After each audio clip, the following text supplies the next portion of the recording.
Beep, beep, beep, beep, beep, beep, beep, beep. Hello. How are we? Buy me a coffee, would you, if you please? Can it help? Super thanks. PayPal me, whatever you want to do, really. It's all in the dubris, okay? And become a warrior teacher. New start in August, 2 different times, one in the morning, one in the evening, so I can facilitate the maximum number of people who can attend. I'm really interested to see if the morning one fills up. You know, is there enough of you that work nights or work shifts that it's better for you at sort of 9 a.m. in the morning, which is when the session is? So you'll see the adverts going up over the next few days. What have I got for you today? Well, interesting, right? I've already done some recent video about Roisin Michaud. I wish somebody would tell me how to pronounce that. Roisin Michaud. In Artillery Row, about being gender critical in Geneva. Yet another failed attempt to silence women. I love how she writes. I love it, right? So to be a TERF is to risk terminal paranoia. Researching the origins of the stealth imposition of the wrong body theology makes you see connections everywhere. This resonated, you see, because currently in year 2 we're looking at the appeal of cults and in the warrior teacher thing. And I was reading about it and thinking about Indiana Jones. If you get it, you get it, right? Okay, thinking about Indiana Jones. And the imposition of how this has been imposed is just incredible, but it's got all the hallmarks of cult, all of it.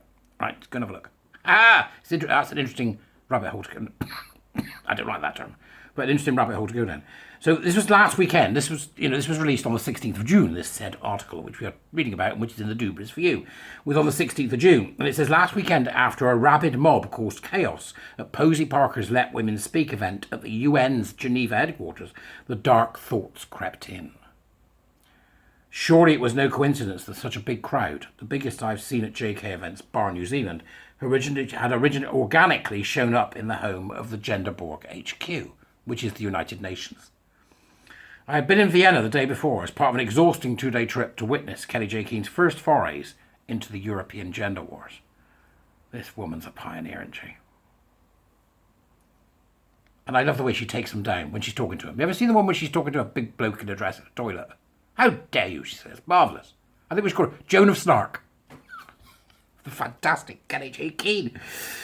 The Viennese police were darlings. They had arranged for both the LWS crowd, Let Women Speak crowd, and their detractors to have plenty of physical and auditory space to be able to make their case in peace. The noise of the trans activists, whose kit now almost always includes a sound system and a disco track list, they are twats, aren't they? Barely even reached our ears. There was ample space along with police vans, metal fences, and officers surrounding the perimeter. Sounds to me like Geneva got it right. Everyone got a chance to speak, and only a thunderstorm called it off slightly early. Something biblical about that, isn't there? Running from the torrential rain, we all rushed under an enormous tree and made plans for the pub. Good times. Now here comes the comparison. Compare that to the following day in Switzerland. Oh, it's not. That wasn't Geneva. She's not talking about Geneva. I got it completely wrong. What's she talking about? Oh, the Viennese, right? So Vienna got it right, not Geneva. Geneva got it wrong. I got it right. Right, round the wrong way. Vienna first, Geneva second. We're now on to Geneva, right? Compare that to the following day in Switzerland. The pristine streets of Geneva were completely empty because it was Sunday and the diplomats were off in their bucolic chalets or whatever. As I approached the Place des Nations, a spotless carré of fountains, artworks and bus stops, I could hear the unmistakable voice of KJK on a mic ring through the otherwise silent surrounding streets. I love the idea of that, this silent Swiss city on a Sunday. Rounding the corner, I came upon a big, jittery crowd holding up cardboard signs scrawled with bizarre non sequiturs about TERFs and Adolf Hitler. Yes. All right there, Adolf. Facing them was a line of Genevese gendarmerie, the police there, you see, the police facing them, dressed like Robocop. I love it.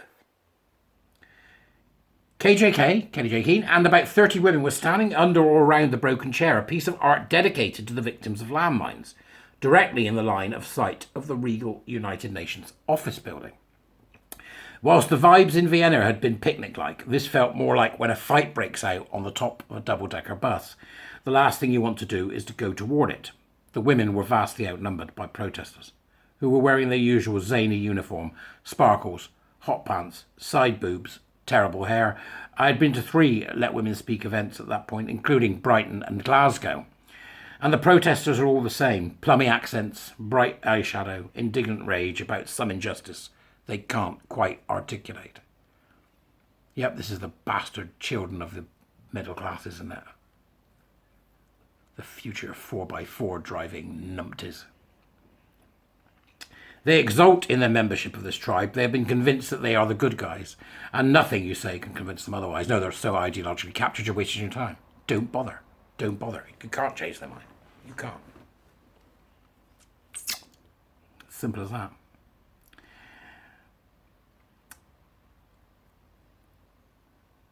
They won't shut up. That's why she's saying here, because they won't change their mind. Partially because they won't shut up for 2 minutes to let you try. To let the women speak might reveal to them that they have been duped by the Borg. It might reveal that the legal norms they hope to enforce upon women and children will have consequences outside their rarefied lives that they cannot fathom. Switzerland is one of the richest places on earth, so the protesters' ragged DIY costumes and claims to oppression are particularly unconvincing, I imagine so. The strategically ripped T-shirts of the finishing school tomboys are harder to pull off in a town where the booking app lists hotels that cost €26,000 a night. Just genius, isn't it? This exposes it for the middle class nonsense it is. I usually go into the trans-activist crowd at these events, but this time I stayed safely with the women. Minutes felt like hours as the tense pulse of the crowd jacked up with every coordinated roar. Were they getting closer? Or were they just more of them arriving? In fact, it was both. The numbers swelled, and KJK had to up it to a bellow. £26,000 a night. The numbers swelled. Get it? The women who wanted to speak about their experiences, which ranged from their hatred of puberty to internalised lesbophobia, to their abuse at the hands of violent men, were unused to anything like it, and their words were drowned out to almost nothing. As the crowd grew, so did the number of cops. So then why was the crowd getting so close? The protesters now seemed to be led by a self-appointed crew of the most ballsy amongst them. They started to cover us from the side flank. The screaming got louder. I heard a woman try to say something about her first period. She didn't dare look up from her notes as the protesters shouted insults at her from every angle. A very aggressive man wearing a flowing skirt and a boho-style cotton crop top lifted his garment and flashed me his genital bulge. I couldn't help but give him the finger. Metaphorically. I'm sorry. My mind. I think it'd be more fun if you'd done the other, Flash. Have that, you bastard. Right? Where are the... Arrest him! The police and the stewards warned me about provoking them. There you go. He also repeatedly showed off his naked budding breasts grown with the aid of synthetic hormones. His proud swagger as he hurled insults at elderly women will stay with me forever. The feeling of chaos and loss of control amped up. It got harder and harder for KJK to convince women to speak, yet she told them, each one of you makes it easier for the next woman. This is so true. A man who looked like his dad works for the UN tried to slap my phone out of my hand, but it was tied on a cord around my neck. Brackets, essential for turfing.